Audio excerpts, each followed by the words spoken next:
You and me stuck on the ocean now, nothing but waves in this filling in. I wanna dry up but you just keep on going, don't you? I don't even know how we got here, all my reasoning have disappeared. I wanna bury the hatchet and find the way back to our home. Hey everybody, welcome back to my channel. So I'm back. Technically for you guys, I never really left, but my past, I think 3 or 4 videos have been pre-filmed. So I really didn't film anything for all of August. So this is the first time I'm filming in about 3 or 4 weeks, which is really, really weird because it's been a minute and I kind of forget how to talk to myself, essentially. Yes. If you couldn't tell, we have a different setup. I am currently filming in my room. One, I wanted a little bit of a change, and 2, my basement is just like chaos, and I don't know, it's just kind of sucking the life out of me lately, which I don't know why. I'm just not in the mood to film in my basement, so I decided to come up and film in my room. The only drawback to that is we lose my big bookshelf backdrop, but I feel like that's fine because we have this really cool sheet here and my tapestry, which is really pretty, so I feel like that's fine. And also just filming in my room is all around easier. If I want to have a furry friend on my couch, it's easier. My cat is currently actually lying down on the dog bed, but that's fine. I am closer to my desk and my laptop and all that fun stuff that I use to plan videos. And yeah, that's just what we're gonna do for a while until I feel like filming somewhere else. I don't know, whatever. Anyways, for this video, I'm going to be taking you guys through my birthday book haul. If you didn't know, my birthday was on August 16th. I just turned 24. Yeah, I'm old. Halfway to 48, guys. I'm old. But yeah, so I'm going to be taking you guys through all the books that I got for my birthday and or around my birthday. It's a pretty decent size haul and I'm really excited about all of them. So yeah, let's jump right into this book haul. But before we do, please make sure that you are following me on my Twitter and my Instagram because I post other bookish content on those social media platforms and it's really, really fun. So go follow me on those 2 social media platforms. I will have my usernames somewhere on the screen and also in the description box down below. And please make sure to subscribe and like this video before you go. So to start this book haul off, we are going to go with all the classics and nonfiction books that I received in August. And yeah, then we'll move on from there. So the first set of classics that I received are actually from my Nana. She got me the complete works of Jane Austen in this really, really cool box set. And like it's got the matching spines. I'm actually going to keep the box, which is so beautiful. And then I'll show you the kind of cover. I don't know how to explain what the like cover feels like, but it's like this. It's not embossed. Is it embossed when it's like, I don't know how you explain it, but regardless, the cover is beautiful. Everything just kind of matches and it's got like these really nice, it's this really nice colorful collection. So with it we have Mansfield Park, Sense and Sensibility, Persuasion, Emma, oh my goodness, Northanger Abbey, and Pride and Prejudice. I swear I can speak. But yeah, so I got this box set from my Nana, which was really, really sweet, and I absolutely love it. It's definitely going to be like one of my collector's item book things that I just absolutely adore. So I'm very, very happy about that. And then, kind of going with this, my boyfriend, I'm going to set this down. My boyfriend went ahead and got me some duplicates. Whoops, hold on. Yeah. My boyfriend went ahead and got me some duplicates. So I have Mansfield Park, and I also have Pride and Prejudice, and I'm so happy because I wanted to do a review on these 2 books and I wanted to be able to annotate them, but they were so pretty that I didn't want to annotate them. And then my Nana went ahead and got me the box set, so I was like, this is great because I'll have a copy that's like clean and crisp and absolutely perfect, and then I'll use these 2 copies to annotate and do my review for. I'm really excited about that. And then he also got me another copy of Little Women. I am in the process of collecting as many different editions of Little Women as I possibly can, even though, fun fact, I have never read Little Women, nor have I seen the movie. But I have a sneaking suspicion that I'm absolutely going to love the book, which is why I'm just collecting them ahead of time. And also this is one of the few classics that comes in like really, really beautiful different editions. So I've just been on a spree with this, and I'm probably going to end up reading it in November and probably watching the movie as well and doing that in a reading vlog. So yeah, don't judge me for not having read the book yet, but collecting all the editions, it is what it is. And I'm going to continue to do it whether you judge me or not. So there's those ones. My boyfriend was also so sweet and got me A Christmas Carol and Other Stories by Charles Dickens. This is great because come December, I wanted to do a reading vlog of The Christmas Carol because I've never read it. So I finally have my own edition of it, and it's red, which is beautiful. It's just perfect for Christmas time. So yep. And then I also got Crime and Punishment by Fyodor Dostoevsky. Oh my gosh. That's the first time I've ever gotten the name correct on my first try. But this is a book that I was actually going to purchase for myself, and my boyfriend beat me to it. So I'm very, very excited about this one as well. And then I also got the illustrated pop-up edition of The Secret Garden, which is another classic that I haven't read but have been meaning to get to. And this edition is just absolutely stunning. Like, let me find, where is it? I was like going through it, like it's, ooh, that's my hair. It's absolutely gorgeous. So, so pretty. I'm so excited to have it. I'm trying to get as many classics, I'm trying to get as many classics in this edition, and like this illustrated pop-up edition, as I possibly can. So you've got like these fun little things here. Oh my gosh, they're gonna open up even more. Like, but like how cool is that? You're not getting like the best effect of it, but like it's very, very cool, and it's so, so gorgeous. I absolutely love it. Okay, now I gotta fold it back. Okay, there we go. And the last classic that was gifted to me, it's probably the most fun that I'm gonna have with a classic. Is, what is it? It's a play, classic play, whatever. Romeo and Juliet by Shakespeare, but it's a write your own version of it. So essentially, what you do is as you read, you're going to get different options for pretty much every scenario that happens in the play, and you follow your option. It's almost like a little map, and by the end of it, you would have completely rewritten Romeo and Juliet, and that just sounds like so much fun. It is one of my all-time favorite Shakespeare plays. It's just so cute. It's one of my all-time favorite Shakespeare plays. This and The Merchant of Venice are definitely my two favorite Shakespeare plays, so this is going to be super fun. I definitely want to do a video where I rewrite Romeo and Juliet. Like, of course, why not? And yeah, those are all the classics that I got. And then the three nonfictions that I got were from my dad, and they were Forgiveness by Mark Sakamoto. There we go, Sakamoto. I have no idea what this one is about, but my dad and I usually have similar reading tastes when it comes to nonfiction, so I'm really excited to jump in and see what this one is about. I assume it's going to have the theme of forgiveness in it. And then I also got White Fragility, which is something that I've been meaning to get my hands on for a while, so that was awesome.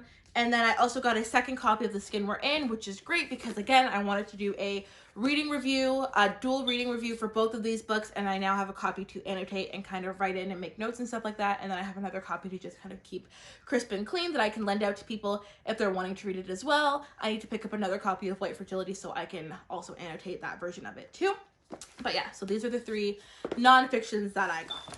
Okay, so the next set of books that I'm going to be hauling are the nonfiction books, i.e. the YA books that I bought for myself. I decided to treat myself because, like, why not? It's not like I don't do a book haul every other month, but I mean, hey, it was my birthday month. I was going to splurge, so I did. So the first one that I got was Love and Gelato by Jenna Evans Welch. I absolutely adored Love and Luck by her, and this one takes place in Greece. So the main character goes to visit her estranged father who lives in Greece to kind of figure out their relationship a little bit. It was her mother's dying wish that she goes, and along the way, obviously, there's a love interest. So we get Greek love interest along with some familial problems that need to be sorted out. Jenna Evans Welch reminds me a lot of Morgan Matson, who's another YA contemporary author. They're both really good at writing kind of fun, fluffy YA contemporaries, but that have some sort of underlying important message or some sort of impactful message as well, which is really, really nice, although I do have other thoughts for Morgan Matson right now, but you'll see that in my author wrap-up. Anyways, I'm very, very excited for this one. I absolutely adored Love and Luck, so I have high hopes for Love and Gelato. And I mean, I'm trying to think, have I read a book that took place in Greece? Maybe a fantasy, but definitely not a contemporary. So yeah, I'm very excited for this one. The next book that I have, I'm pretty sure, is it an adult fantasy? I feel like it's an adult fantasy. I'm not sure, but it's The Year of the Witching. I'm actually going to read the synopsis to you because I can't summarize it myself for some reason, but yeah, here we go. So it says, in the lands of Bethel, where the prophet's world is law, Emmanuel Moore's very existence is blasphemy. Her mother's union with an outsider of a different race casts her once proud family into disgrace. So Emmanuel does her best to worship the Father, follow holy protocol, and lead a life of submission, devotion, and absolute conformity like all the other women in the settlement. But a mishap lures her into the forbidden dark woods surrounding Bethel, where the first prophet once chased and killed 4 powerful witches. Their spirits are still lurking there, and they bestow a gift on Emmanuel, the journal of her dead mother, whom Emmanuel is shocked to learn once sought sanctuary in the wood. Fascinated by the secrets in the diary, Emmanuel finds herself struggling to understand how her mother could have consorted with witches. But when she begins to learn grim truths about the church and its history, she realizes that the true threat to Bethel is its own darkness, and she starts to understand that if Bethel is to change, it must begin with her. So it's described as a feminist fantasy. This just sounds really, really cool. The last witchy fantasy that I read was, good Lord, help me out here, Serpent and Dove, and that was absolutely amazing. And I'm currently listening to, know that one doesn't have witches in it, so it doesn't matter. But yeah, the last witchy fantasy that I read was Serpent and Dove, and it was so, so good. So I'm definitely kind of in a witchy mood. I'm probably going to save this one for October and hopefully get to it during my Halloween readathon, but we'll see. Maybe I'll get to it before then. Either way, I'm super excited for this one. It sounds so, so cool. So somebody called me, so my camera cut out. But the next book that I have is Goddess in the Machine by Laura Beth Johnson. It seems a little bit sci-fi, so it's not really up my alley. I'll get to it when I get to it, type of thing. I've heard that it's good, and the pages are also gilded gold, which is amazing, and we all know that I love gilded pages, but it's sci-fi, so I don't know. We'll see. Not overly interested, but I'm not disinterested either. So whenever I get to it, I get to it. The next book that I have is Parachutes by Kelly Yang. This follows our 2 main characters, one of which is coming from Shanghai to America for a exchange program with a preppy-ish high school. So the one that's coming for the program is on the wealthier side. Actually, she's like extremely wealthy apparently. And she's being sent to live with the host family, who is more of like the lower middle class to just lower class income type of family. And the host family's daughter is really, really hardworking and is willing to do pretty much whatever she can to get her way into Yale, even though she knows she's competing with other kids who are way better off financially than she is and can essentially buy their way into whatever school they want. She's determined to get a full scholarship. So it's 2 characters from 2 completely different, literally 2 completely different sides of the world, both literally and figuratively as well. And they're quite literally thrown together under the same roof, and they have to kind of learn to coexist with each other and find some sort of common ground. So this sounds really, really cool. I haven't read a book about an exchange, I don't think, before. And the representation of this sounds great because obviously our main character, well, both of our main characters, one is from Shanghai and the other one I believe is Mexican. I'm pretty sure, don't quote me, but so either way, it sounds really good. The next one that I have is a little bit of a trigger warning for harassment, I believe, at the very least, sexual harassment, I believe, at the minimum. But it's called Rules for Girls, and it is by, who's it by? Candace Bushell and Katie Katango. And this is about our main character, Morin, who is a straight A, really, really hardworking student, who starts to get a little bit more attention than she should from her younger English teacher, and then he eventually ends up coming on to her in a sexual way that completely takes Morin by surprise. And when she goes to kind of report what happened, nobody does anything, so she's left to take matters into her own hand and she ends up writing, I believe it's like something in a newspaper about the incident or what have you. So she's dealing with that. And the back of the book, again, I want to read it to you. It's not a synopsis, but it's just like rules that every girl probably heard growing up, and it made me laugh in a way. So I'll read it to you. So it says this: remember, girls, put a little color on your face, shave your legs, don't wear too much makeup, don't wear short skirts, don't distract the boys by having a body, don't be one of those girls who can't eat pizza. You're getting the milkshake too? Whoa. Have you gained weight? Don't get so skinny your curves disappear. Don't get so curvy you aren't skinny. Don't take up too much space. Be funny, but don't hog the spotlight. Be smart, but you have a lot to learn. Don't be a doormat, but God, don't be bossy. Be chill, be easygoing, act like one of the guys. Don't actually act like one of the guys. Be a feminist, support the sisterhood. Don't be easy, don't give it up. Don't be a prude, don't be cold, don't put him in the friend zone, don't act desperate, don't let things go too far, don't give him the wrong idea, don't blame him for trying, don't walk home alone at night, but don't worry so much. Calm down. You can do anything. You can be whatever you want to be. Just don't forget to smile. Every girl at some point has heard at least half of these so-called unspoken rules that are just ridiculous, absolutely ridiculous. But seeing them presented like all together on one page essentially just shows you exactly how ridiculous they are, especially when you read them out loud and you hear yourself reading it. It's like, this is so dumb.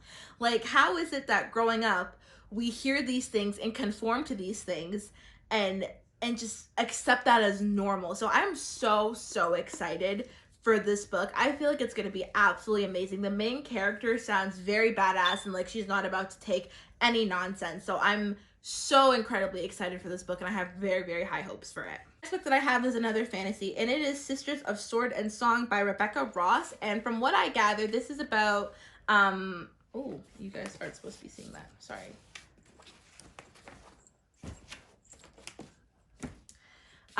From what I gather, this is about two sisters, one of which is accused of doing a crime that she did not commit or possibly committed. We don't know yet.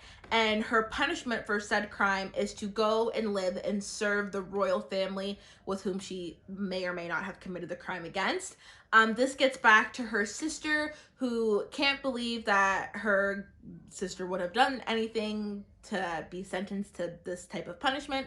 So she goes in her sister's place to try and figure out what really happened and clear her sister's name. So this sounds like it has a really strong sisterly bond. And I really enjoy books like that. So I'm quite excited for this one. It's very chunky and it's a fantasy. So, you know, we all know how I am with fantasy. We'll see. If there's an audiobook, I'll probably look to listen to that. There's this thing on a page, like, it's got these little border thingies, which are really pretty. So, I mean, points for style. And then, yeah, it's just plain blue. But points for page style. I'll give it that much. Oh my gosh, the next book that I have is my absolute all-time favorite children's book, and that is Matilda by Roald Dahl. I absolutely love this book, and the pages are gilded yellow. Like, how cute. I'm so excited to be able to have a physical copy of this book. It's, like I said, my favorite childhood book and one of my favorite childhood movies as well. It's like got these little illustrations in it. I'm so happy about this. I can't wait to do a reread with this book. So yeah, this is definitely probably the book that I'm like most excited to have gotten in this entire haul, which is ridiculous, but I so love it. The next book that I have is Facing the Sun, and it is by Janice Lynn Mather. I don't know a lot about this one, and I kind of want to go into it that way, and that is because it gave me vibes similar to I Have Lost My Way, and I absolutely adored that book, and I never thought I would.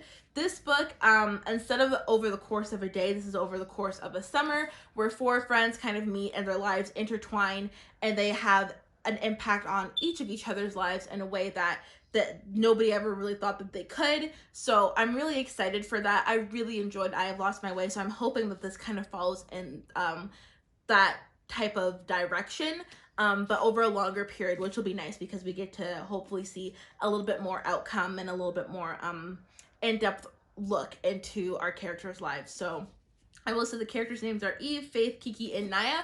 So yes, I'm very excited for this one. The next book that I have is Aristotle and Dante Discover the Secrets of the Universe, similar to what is it? Similar to Facing the Sun. This one is about two boys who are completely different, or I guess similar to Facing the Sun and similar to Parachutes. This is about two boys who are completely different. I don't know if they end up in like a lover's relationship or just end up as being really, really good friends.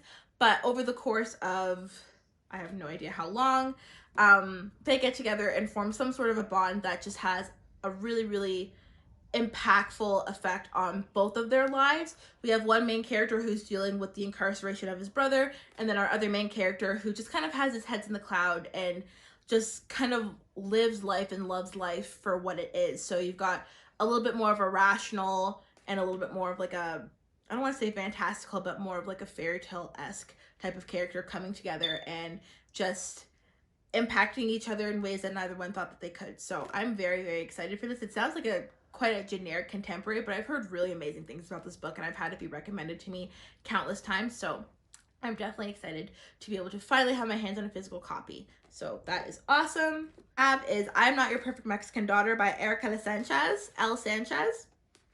And this is about our main character, Julia, whose older sister has recently passed away. And since the death of her older sister, her mom has just kind of poured all her energy into kind of chastising Julia and making her feel bad for everything that she's not. Her older sister was more of the quintessential perfect Mexican daughter, which I don't even know what that is. So I'm curious to see what that is described as in this book and how Julia kind of veers away from that. But as Julia further investigates the death of her older sister, she realizes that her older sister may not have been as perfect as she projected herself to be. So we get a little bit of mystery in there, as well as kind of like finding Julia, like as well as Julia kind of finding herself in her voice and dealing with kind of like an estranged familiar relationship between Julia's mom and Julia. So seems like there's going to be a lot going on in this book, and I'm curious to see the perspective of just a whole different culture, because I don't think I've ever read a book that is solely based off of the perspective of Mexican culture. So I'm very excited for that one. And then the last book that I have is called You Must Not Miss. If the whole thing is you imagine the perfect place, must imagine the perfect family, not imagine the perfect revenge, miss. So essentially our main character's name is Magpie, which is a really, really weird name for a character. And I'm curious to know how she got the name Magpie. But anyways, our main character, Magpie, is kind of an outcast in her town and in her school. She's got a lot of family drama going on. Her parents are recently divorced. Her father cheated. And she has a little bit of a scandal going on as well at her school, which results in a lot of slut shaming. So she's got a lot going on. Her life is not going as smoothly as she would like it to right now. So she finds solace in writing in her notebook, and she writes and creates a whole fantastical world that actually comes to life in her backyard. And the world that she created that was supposed to be like happy and fun actually turns out to be very, very dark. And now that she's brought it into the real world, she's gonna have to figure out how to deal with that and what to do from there. So I thought that this was gonna be a straight contemporary, but it sounds like it's going to have some sort of magical realism elements in there. And if it does, I'm very excited to see how it's done, because the last magical realism book that I read was Black Girl Unlimited, and it was done very, very well. So I'm excited. Okay guys, that brings us to the end of this very large book haul. It's actually bigger than what I originally thought that it was going to be, but that's fine. Thank you guys so much for watching. If you enjoyed it, please make sure that you like, comment, and subscribe. Don't forget to follow me on my Instagram and my Twitter for more bookish content on those two platforms. And yeah, I will see you in the next one. Bye!